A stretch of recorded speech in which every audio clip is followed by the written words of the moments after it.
Hi, everybody. Welcome back. We are here for another one of your questions about work. And we love having people who are tech founders, and we love also having authors. So having both is really special, especially somebody who confirms all my priors and is a past pal and all that stuff. So, this will be great. But for those of you who are here for the first time, I'm Roy. I'm a startup investor in the future of work. Every day, we take one of your questions, practical dilemmas about work, and we answer it. And Sukhinder has had a varied career in startups. As a tech executive, she was president of StubHub. She started the Board List, where we are a proud investor, and is now the chair of the Board List, which helps to place women and other underrepresented candidates, I believe, on boards, and has been used by many companies that we know. And so the question today, Sukhinder, is when should I take a risk in my career? And I could give lots of color commentary on where I think the question can come from, but I would just love to take us away, and then I'll chime in. Sure. So maybe I'll start with one of the big risks I took for my career advancement. And this was, some people would consider it crazy. It was 2008, late 2008, and I was getting itchy to leave Google. I'd been there for 6 years. I'd risen from a director to the president of APAC and LATAM, was one of the most senior executives of the company, but I was never going to be CEO. And I really wanted to be a CEO.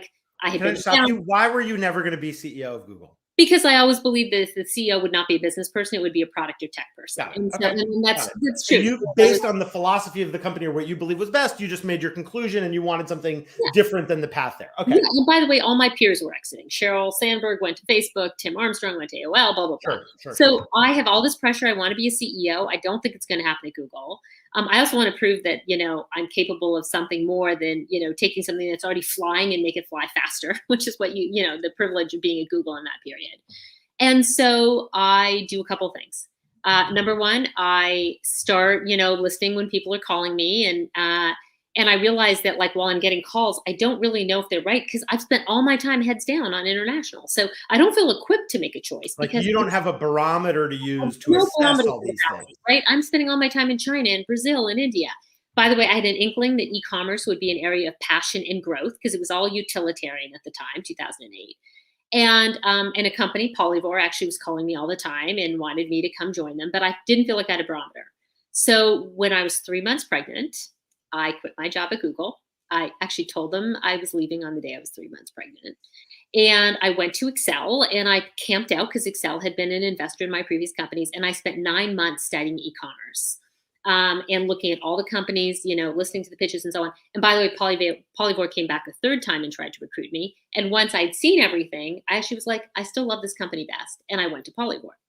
So I would answer the question as saying, I knew it was time to make a career advancement when there was a goal I would not be able to achieve where I was, and when I felt like I had hit my maximum impact. And to me, it's one of those two things. I've made changes where I've actually made lateral decisions. By the way, some of them are not because I want to be CEO, but I'm tapped out on my learning and my impact. And so I make a switch. And other times it's because the goal I want to achieve is not going to happen if I work backwards from where I want to be.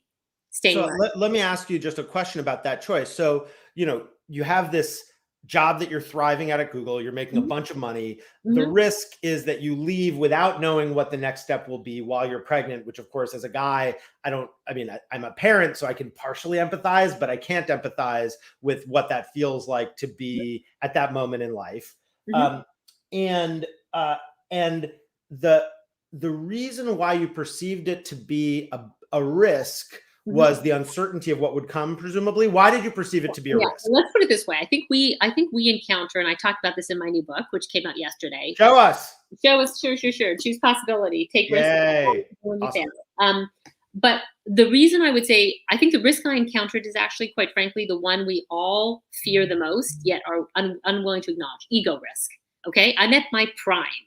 My reputation. What will I tell people at the kids' school event? And by the way, I quit my job and I'm headed to a startup, because I'm I got to explain what this does. I never had to explain Google to anybody. Well, and keep in mind, people give me lots of credit for being a president at Google. So imagine going to nothing and then picking a startup, which by the way was 10 people. I left behind $2 billion and 2,000 people that I was managing. So interestingly, there was financial risk too. I left an inordinate amount of money on the table. But let's be clear, you and I, like this whole, like we're not complaining about money here. Like Sure. I mean, look, on some level, we're picking an example that for a person who has already been a successful executive is on some level a privilege problem, but we'll draw some general lessons out of it. Exactly. So we're trying to draw the general caveats all accepted. Yes, and understand that like this is a privilege problem. But I will tell you the universal fear we all have. It doesn't matter if you're rich, it doesn't matter if you're poor, it doesn't matter if you're smart, it doesn't matter if you're not so smart. We all fear ego risk, both what other people will think of us if we fail, and then honestly, what we will think of ourselves if we fail. And so that was the biggest risk I faced. And interestingly, I remember I wrote an op-ed about that choice. And if for those of you who know the story, some of you do, some of you don't. 6 months later, I was out of a job. So to be clear, my worst scenario came to pass. And true. By the way, we're going to have to find the link to that op-ed and link to it. Yeah. So TechCrunch accepted that from the book. So I made a studied choice over like a year and a half. My exit was very calculated. I landed in a good place. I did everything by the book in terms of researching my next opportunity. And still, this is the nature of risk. But to be fair, like that ego risk, came to pass. I mean, 6 months later, my first CEO job, I was out. Guess what? The founder and I both wanted to run the company, and he won. The board chose him back. And it was incredibly humiliating. But guess what? I recovered. And I think that was the beginning of my move into e-commerce. And I would say that was a risk worth taking. Yeah, to me, the kind of core word that I took from the book is the first word of the title, which is choose, which is to say that we have this myth, especially in the startup world, that ability to take risk is somehow innate. Somebody told me yesterday, I'm risk averse, I'm risk seeking. My sense is that like a great poker player, a great executive or leader or startup person, it's not that they have a different constitution to you or me. It's that they know how to assess a risk. And you named, this is the kind of risk that it is. It's interesting that for you, the ego risk was the ego risk of failure. For many people, the ego risk could be the ego risk of anonymity, of like, even if this startup succeeds, nobody's going to know what it is for, compared to like being able to explain, I run Asia for Google, and so you identifying for you personally what it was. So like kind of having the self-knowledge work, having the courage to do it, but also just acknowledging that it was fucking hard and that these things are not, I know for like starting a company for my own life and all these risks, people are like, oh, Roy, you take so many risks. And it's like, yeah, I practice and I've like bigger, you said it in that intro we had of like bigger muscles for taking risks, but it's still painful. Just like if somebody has big regular muscles and they lift weights, they still feel the burn every time. And so same kind of thing. But you hit it. Risk is a muscle. Like if you remember nothing else, remember risk is a muscle. And we look at people and we celebrate their biggest choices. I am telling you, they are all calculated choice makers. Totally. You just have to be like, if you keep choosing, you will never be perfect. You will never be perfect, right? But you will get more calculated. Your win rate will go up.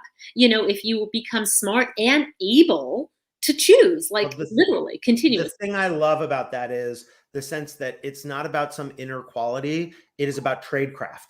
And so your book is a collection of the stories of the tradecraft, because the way we make those calculations, the same way you didn't have a barometer for picking the right startup right from the seat that you were in, we get them through practice and observation. And you can only know if somebody is a really good something by seeing a bunch of okay somebodies and then an exceptional one. Same thing with picking board members. So I think we'll probably wrap at that. Unless, is there anything else, Sukhinder, you want to make sure to add in before we? No, I've like my number one piece of advice to everyone is like take more risks, small risk, large risk. Practice it. Flexing the muscle is everything. And I would say for me, this is not advice, because I don't want anybody to justify my choices by doing whatever the things are that I did. But I will share for me that risk is a practice thing. I remember actually in 8th grade, 30-second anecdote. Yes. We had an essay on like one of those standardized tests. It was like, describe a time in life when you took a risk. And we had 45 minutes to write it. And I probably spent the first 20 minutes thinking, when did I ever take a risk? Oh, wow. Shit. And even in 8th grade, I was like, wow, that's kind of pathetic. I'm not a risk person. And I had this narrative of I'm not a risk person. And then I just gradually began to practice. And so, this is tradecraft. It can all be learned, enough effort, and you too can be as successful as Sukhinder Singh Cassidy. So here's to whatever the next chapters may hold. And thank you for writing the book, and to be continued. Thanks, Roy, for having me. Great to see you guys. All right. And if folks have other questions, find us on the internet.